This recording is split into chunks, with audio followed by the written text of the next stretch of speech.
Brigadier, maybe you will take me to your trial within the trial, whereby you speak about the statement of Absalom Ntlantezi Zungu, because for me, for the first time I hear that you relied on the statement of Absalom Zungu to lead you now to focus on accused 1 and 2. Was now during your testimony in chief. Yes, absolutely. We can go to the records, Yes. and that is why, my lord, I'm specific that this issue was canvassed between myself and Mr. Mgomezulu as to what did I rely on, and Mr. Mgomezulu was leaning towards informers, and we debated on that part to an extent where I said there is a statement in the docket which was taken from Absolute Zungu, and he specifically implicates accused 1 and 2. So that is there. I'm certain of it 100%, my lord. Lana ke lo daba lolu ke udaba ke ngamkhulumela sana nalo noma ke sewudingida naye uMr Mgomezulu yena ke esho ke ukuthi mina ke ngincikephi ngase ngimtshela ke ukuthi mina ke bakuyi statement sika Absalom Zungu la esifaka khona ke umsolo wokuqala kanye nowesibili ngiqinisekile ke ngalokho sikhona ke lapha ya. And do you know who is the source of Absalom Zungu's information that he provided to you? Well, my lord, it's clearly depicted in his statement. This is Absolute Zungu that he witnessed certain discussions, and in those discussions in the homelands, accused 1 and 2 were implicated in this matter, in the killing of Senzo Meyiwa. That's what the statement says. Ingabe uyazi yini ukuthi ke uAbsalom Zungu lolo lwazi ke uluthola kuphi? Kukhona ke lokho kubhaliwe ke kwi statement sakhe ke uMr Absalom Zungu ukuthi ke kwakukhulunywa ke noma kwayizazi khona ke inkulumo ezazikhona emakhaya la ekwakukhulunywa khona ke ngaye umsolo wokuqala nowesibili ngokubandakanyeka kwabo ke lo daba kaSenzo Meyiwa. And before we go even any further, is that Absalom Zungu to this day still alive?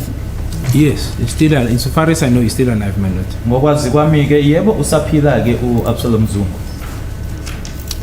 So in other words, because you say now you relied on Absalom Zungu, but Absalom Zungu was privy to conversation, or was he told by somebody else this information that he then relays to you?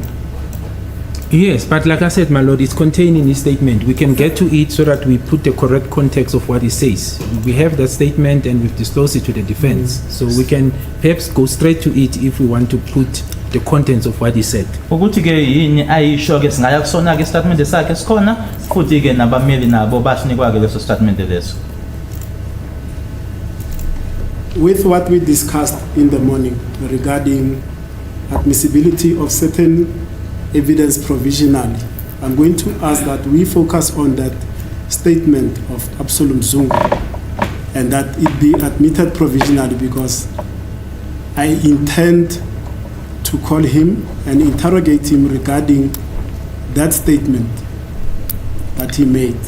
Yes, my lord. So should I go to it now? Let's go there.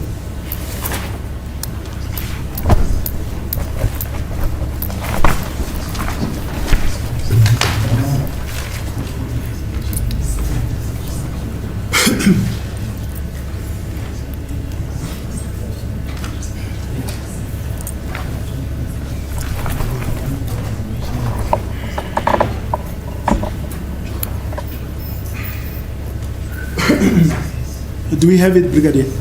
I'm checking the index. Oh, okay. So the statement so which when I also was same day. You remember? Yes. I Yes, keep ma'am. things in my head. So When I also was same day, now stated. You can't remember, fine, no problem. I remember, that's not that statement, my lord. No? It's No, not that I'm just saying, is that the same statement? It's not. Okay, fine. My That's memory, all. my lord, is very sharp.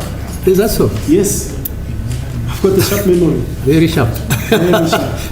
Your colleague there is smiling. He knows, and he's got a sharp memory as well. Oh,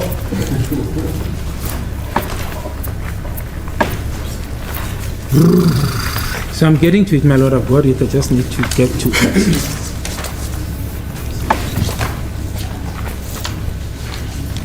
Need to get to it.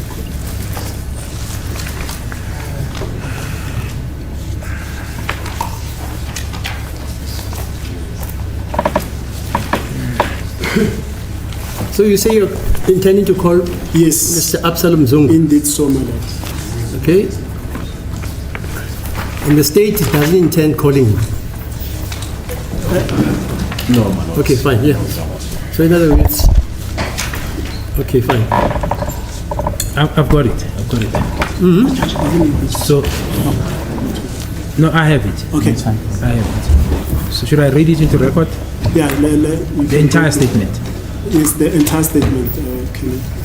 Yes, sorry. All right. So it says, I, the undersigned Absalom Hlehlezi Zungu, with ID number. The ID number is mentioned, my lord. I'm an adult male born on 1958 of 2/14. So it's February the 14th. Residing. There's an address given, my lord.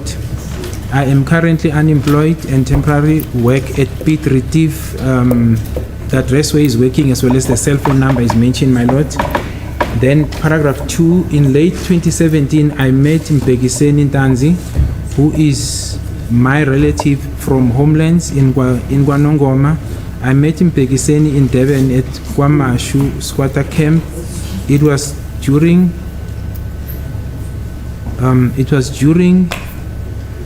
the general discussion between myself and him, whereby he told me something shocking.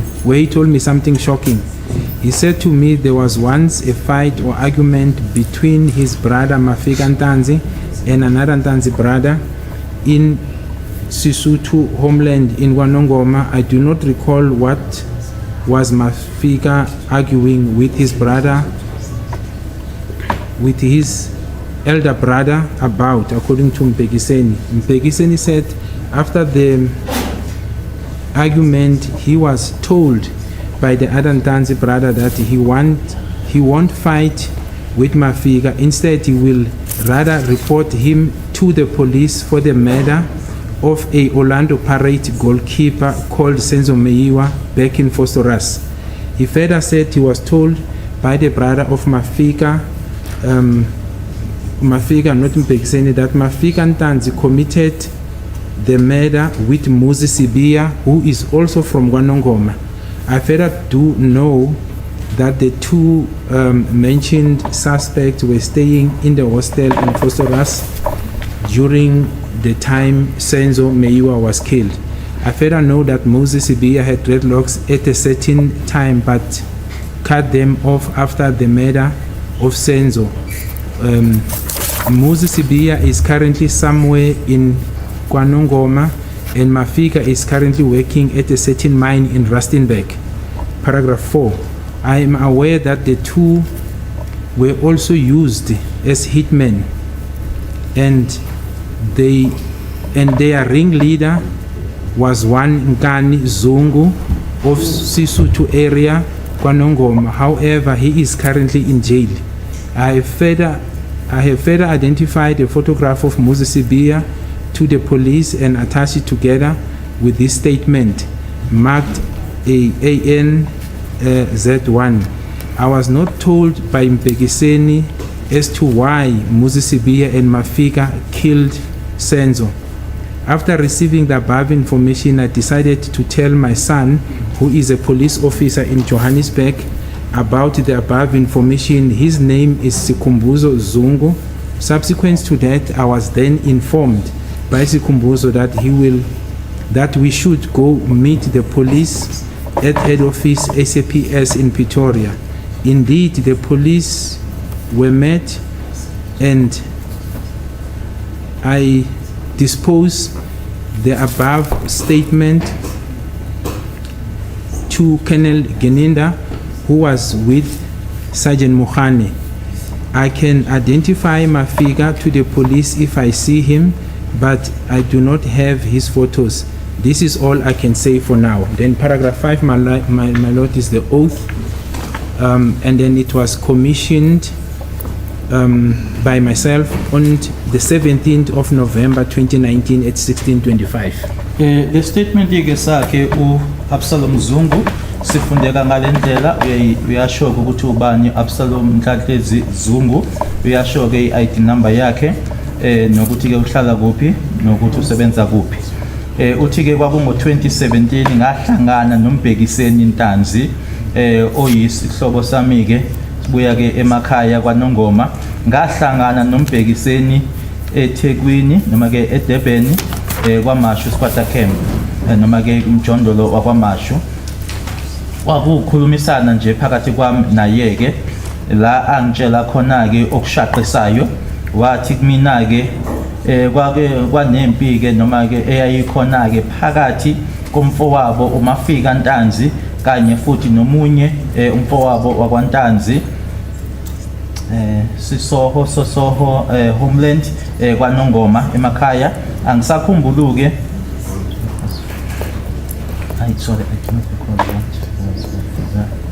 angisakhumbuluke ukuthi yini ababeyilwela noma beyixabanela ke uMafika nomfowabo ngokusho kwakhe umbhekiseni washo ke ukuthi emuva kwalokho ke waloko xabana ke kwabakhona watshelwa omunye umfowabo wakwaNtanzi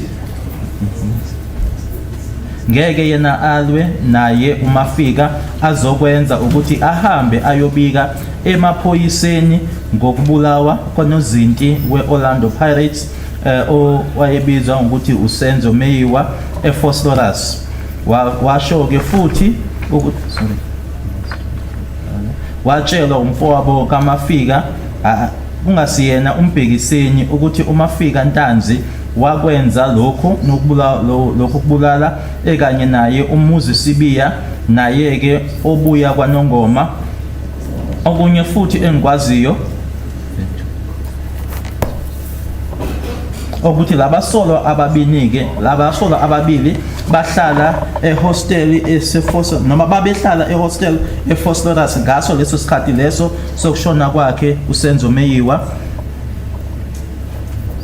Okunye futhi engikwaziyo ukuthi umuzi Sibiya wayenama dreadlocks ke ngesikhathi esithize kodwa ke emuva kokuthi uSenzo eshonile wase ewagunda lawo ma dreadlocks.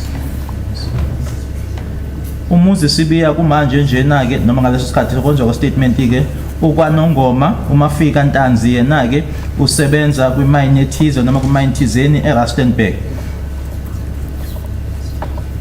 Ngiyazi futhi ukuthi laba ababili ke babesetshenziswa nanjengeinkabi futhi ke umholi wabo umunye obizwa uNkani Zungu waseSosoha noma iSosoha angiboni kahle la Sosoha uSososha kwaNongoma kodwa ke kumanje njena usesitoksini noma ke uvalelwe. Kunesithombe sikamuzi engisitholile noma ke ngasinikeza amaphoyisa sahlanganiswa ke kanye naso lesi statement lesi babe sebesiphawula ke nanjengo ANZ1 angizange ngitshelwe uyena umbhekiseni ukuthi kwakungani umuzi Sibiya kanye naye uMafika Ntanzi babulale uSenzo.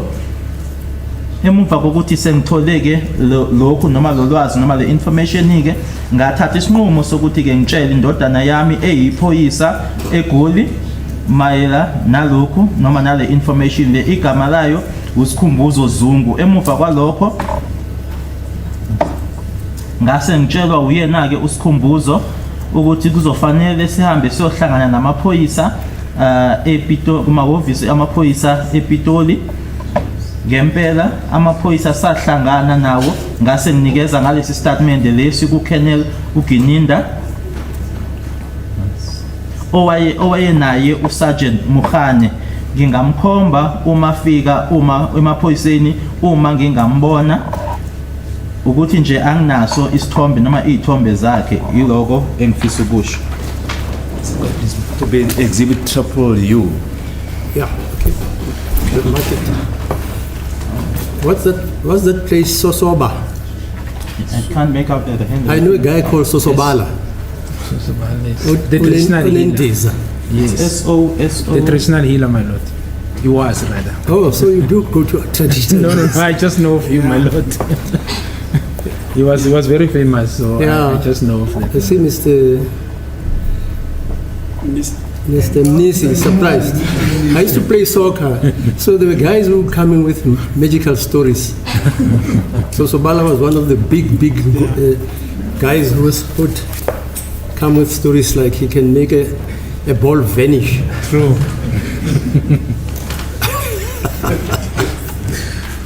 So bad.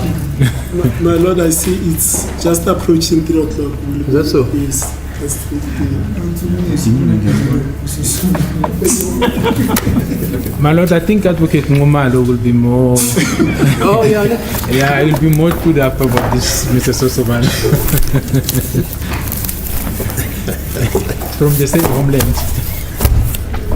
But I thought you are from Peter Marisbeck.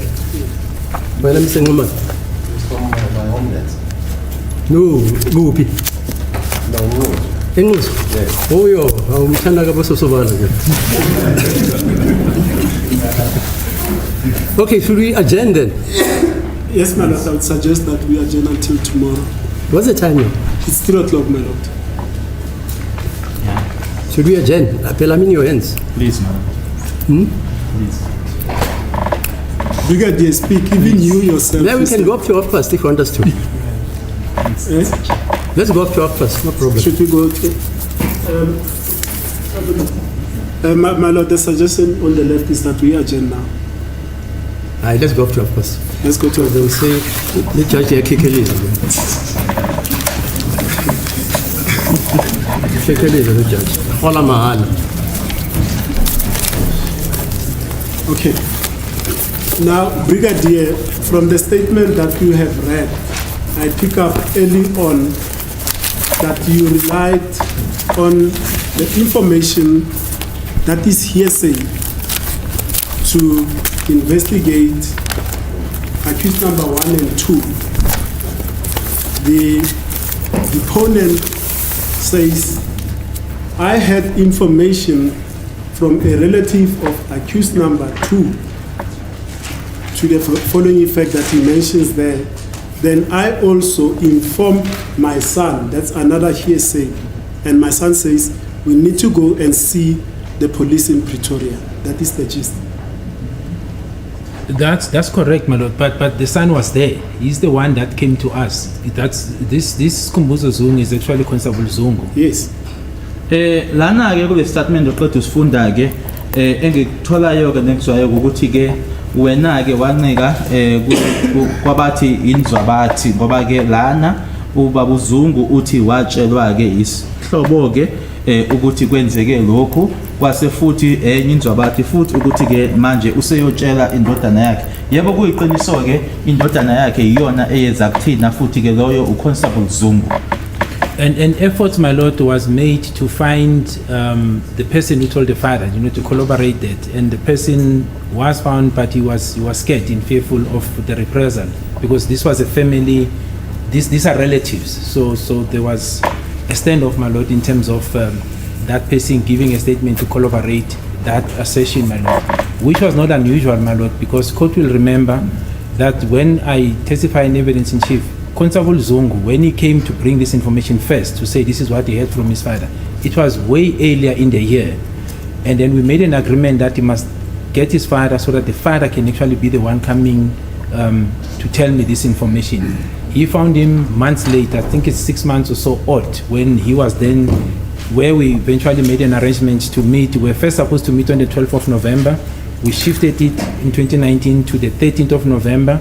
From our side with Brigadier Perumal, and subsequently when we met on the 13th of November, he then said he was able to convince his father to come through, and that's how now on the 17th of November we met for the statement. So, but there was difficulty in getting them to come forth in fearful of reprisal. They made it clear that our life will be in danger.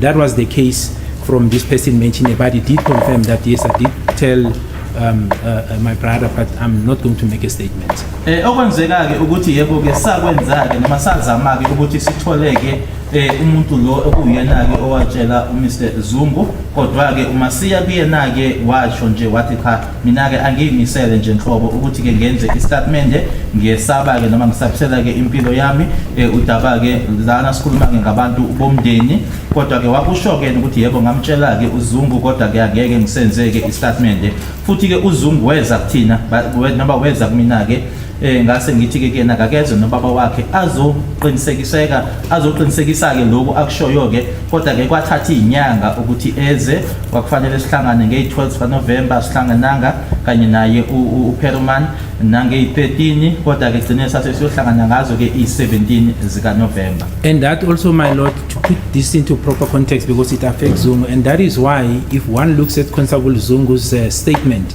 it was only taken while this trial is actually was in progress. Was it? Yeah, I think it was taken sometime last year, Constable Zungu's statement. And the reason for that, my lord, is that as I was investigating, this is now after having sight of accused 1 and 2, 3, 4 and 5. As we were busy obtaining statements from witnesses, it became apparently clear in terms of the statements that were obtained that on the day of the incident, this is now the 26th of October 2014, at the hostel where the planning took place, Constable Zungu was there, but not as part of the planning as the people who were there for the traditional dance music. So I think I recall 2 statements where his name kept on coming up to say he was there, being mentioned by witnesses. Kwabeni is one of those people. I think Makosenko also mentions him. There's a couple of statements that we obtained, my lord. And it was during that time when I went back to him to say, but your name is being mentioned, what happened? And then he opened up also to say, fearful of being assassinated due to the proximity of the accused. He wanted us to do the investigation, but he opened up, my lord, and said, look, I'll tell you what I know, but there was fear and concern that he might be killed. Futhi ke masiza nakuyena ke uZungu uma ubheka ke istatement sakhe ukuthi sathathwa nini ke kwakunyaka ondluleke icala leli seqhubeka ke futhi ke uma noma ke ngenza ke uphenyo sebetholakele ke umsolwa wokuqala owesibili owesithathu owesine nowesihlanu ila khona ke manje ngithatha istatement ngicabanga ukuthi Makhosonke naye uGwabeni igama likaZungu balisho njalo ila sengibuyela kuyena ke manje ngithi njengomuntu owayekhona ke lapho ukuthi hayi ukuthi wayekhona ke ukuthi kuhlelwe lokho kodwa ke ngoba ke kwakukhona ke babehlangene ngakho ingoma ke lapho kodwa ke ngase ngibuyela kuyena ngithi igama lakho liyavela ke la angitshela khona ke ukuthi esabela impilo yakhe kodwa egcineni ke wathi uzongitshela. And throughout Zungu's testimony, and by Zungu I refer to Constable Zungu, he never indicated that his father was the source of the information that he now came and testified about in this court.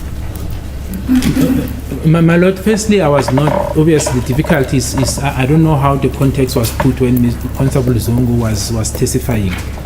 But these are 2 different reports. The father was telling me about what he witnessed with his relative in KZN, not that he had a direct engagement with the accused. It was a hearsay, as Mr. Ramsipil has correctly put it, from a brother, his relative, in trying to manage the dispute in the homeland. So he only made an assertion insofar as that is concerned. Zungu involvement is insofar as what took place at the hostel where the planning was done when he was present. So those when he was present, and when I confronted him with his name coming up, my lord, as I said, when I said, but why? Because I confronted him, why didn't you bring this information to me from the beginning? The indication or the response was that he was scared. He wanted justice to be done.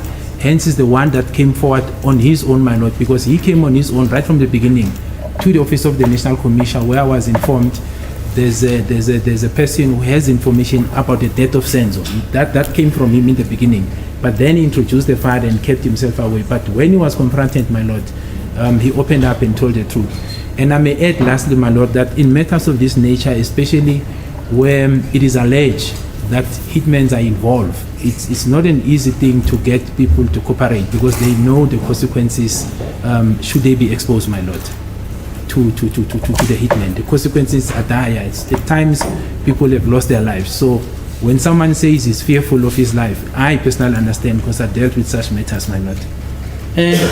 uZungu ke kubufakazi bakhe ke akakazasho la enkantolo ukuthi ke konke lokhu akukhuluma noma ke le information ayenayo wayithola ubaba wakhe lana ke sikhuluma ke ngehlakalo embili ezahlukileke ubaba wakhe yena ke wayikhuluma ngokwenzeka ke emakhaya noma ngakutshelwa umfowabo emakhaya uZungu yena ke ekhuluma ke ngokuthi ke kwenzekani khona lapho ehostel wayekhona ke naye ilapho ke futhi ke uZungu abese letha ke ubaba wakhe ke wabese yena ke siyayiqhelanisa uthe manje mase kuvela ke igama lakhe ila sengimbuza khona ukuthi kungani ungangitshelanga kwaseqaleni washo ke ukuthi bebangela ukuthi ebesaba futhi ngakusho ke la enkantolo ke ukuthi ke kumacala afana noma ke umacala ke la khona ke kuthiwa ke abenzi balokho noma kwaleyo nto eyenzekile ke inkapi ke abantu bayasaba futhi ke kwenzekile ke amahlandla amaningi ngisebenzile ngamacala kanjena ukuthi ke abantu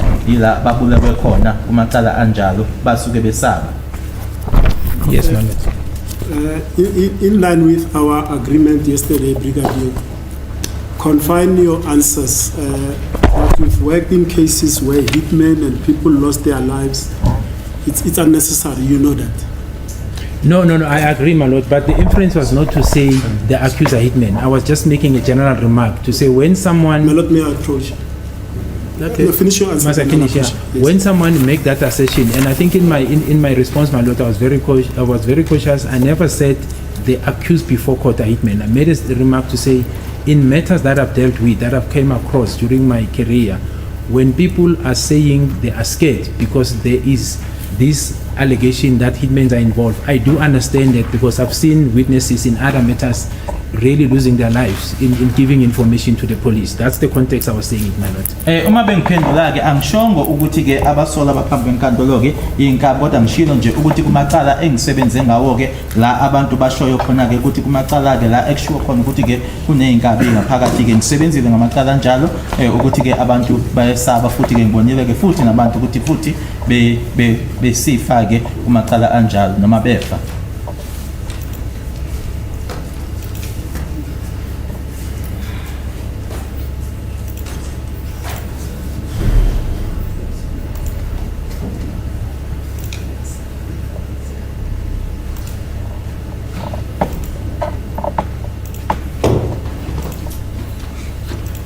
Thank you, my lord, for the indulgence. Now, right at the top, when I said you relied on hearsay evidence to investigate accused number 1 and 2, especially, let's take it with the father's hearsay. The person that you referred to and that the father says he obtained the information from, that Mbekiseni Ntanzi. Early on in my consultation in preparation for this case, I've consulted with him and vehemently he denies ever telling Mr. Absalom Zungu the set information that is deposed in Absalom Zungu's statement. That's the first point. And number 2, he is based in Mpumalanga. He does not know the sheikhs or whatever place that Mr. Absalom Zungu says he met him in Durban at that period. My lord, I was not there during the consultation of Mr. Ramsipile with this individual. I think if I was part of it, then we could take this discussion further, my lord. Ngamchazela kumele ukuthi ke ngikhulumile naye ke ubaba lona wena othi ke uyena uZungu atshelwa uyena umbhekiseni uyaphika ke ukuthi yena ke watshela uAbsalom Zungu lokho futhi ke nalomjondo lo ke khulunywa ngawo lana uthi akawazi ngoba yena ke usempumalanga ngeshwa ke ngangekho nkathi ke uMr Ramsipile ekhuluma naye ke umbhekiseni angazi ke abakhulumile noma okushiwe khona lapho. We suppose this person will be called as well. I was coming there, you overshot. The point now that I'm coming to, and this is exactly that point, this witness I'll call and he'll come and testify and tell this court and deny whatever it is said about him in that affidavit of Absalom Zungu. My lord, like I said, I was not there during that discussion with Mr. Ramsipile and the said person, so I can't, I think I'd rather not, that's the terrain I'd rather stay away, because I was not there. All I can rely on is what Mr. Absalom Zungu said and the interaction that I had with the 3 that I've mentioned, my lord. Mina ke nganuka khona iloko khulunywa uyena ke uAbsalom kanye futhi ke nalabo abathathu ke engakhulumisana nabo angeke ngiyeke lapho ngoba ngangekho uma uMr Ramsipile ekhuluma naye umbhekiseni. What's the name of this witness, by the way? Mbekiseni Ntanzi, my lord. Mbekiseni? Yes. Who? Ntanzi. Ntanzi. Yes. You say he stays out in He's in the Mpumalanga? Yes, my lord. in Zululand. You know, Shaka used to rule this whole subcontinent. Today we say there's Zululand in Mpumalanga, fine. That's why it's so strong. Who's this guy? So Shango, the general. Yes. He went right up to Zimbabwe. You don't know that. I did maths and in school maths. When they say Amashangan, I don't know. Basho history. abantu baga Soshangi, is that not so? General. Yes, so After they conquered the people that side, they gave him the idiom of saying abantu baga Soshangan. Yes. But if you talk to a Tsonga person, he'll tell you that I'm Tsonga, I'm not Yes. a Shangan. Correct. Is that so, Mr. Nisi? The statement, Are you trying to say? Advocate Baloyi and advocate. No, I'm asking because you're from Mpumalanga, you said. And I'm not saying that. Yes, I am. Yeah, fine, no In relation problem. to whether a person is a Tsonga or Shangana, I think the appropriate authorities. Oh, I see, okay. Baloyi, okay, fine. I hear you. Thank you, my lord. Now, Constable Zungu, regarding the involvement of his father, he testified the following, and it's also contained in his statement, that when he met you, you were skeptical that he knows the accused that you are referring to, 1 and 2, and that you wanted confirmation that indeed he's related to them, and then you wanted a next of kin to come and confirm that indeed he knows them, and then he opted by bringing his father with. He never mentioned that his father was also privy to some information that was provided to him. My lord, I'm sitting with the statement of Mr. Absalom Zungu. I think it speaks for itself. I can't take it further than it. It speaks for itself as to what he's saying to me. Ngokumayelana yeke uConstable Zungu nokuthi ke ubaba wakhe ke uhlangana kanjani ke lana uma uthi ke uma eza kuwena ke ekutshela ke ngaye umsolo wokuqala kanye nowesibili ke wena ke ila ube nongaba zake futhi ke ufuna nje umuntu angeza naye ozoqinisekisa ukuthi ngempela ke uyabazi noma ukuthi futhi ihlobo zakhe ke ila aletha khona ke ubaba wakhe ngihlezi lana ke noma ke kune statement lana sakhe uAbsalom Zungu engisifundile futhi ngicabanga ukuthi ke istatement lezi ke siyayikhulumela. My lord, at this juncture, it's nearly 4:15. The other day, I was badly affected by this aircon, and I see it's beginning. So I'd suggest that also the background noise that it makes me scream at the top of my voice, and when I get home, my voice is strained. So I'm going to request that we adjourn until tomorrow. All right. Health reasons. Are you available tomorrow? Yes, I am, my lord.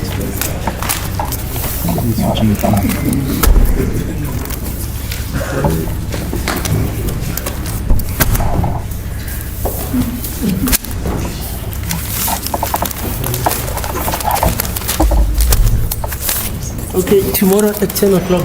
Sasa 10.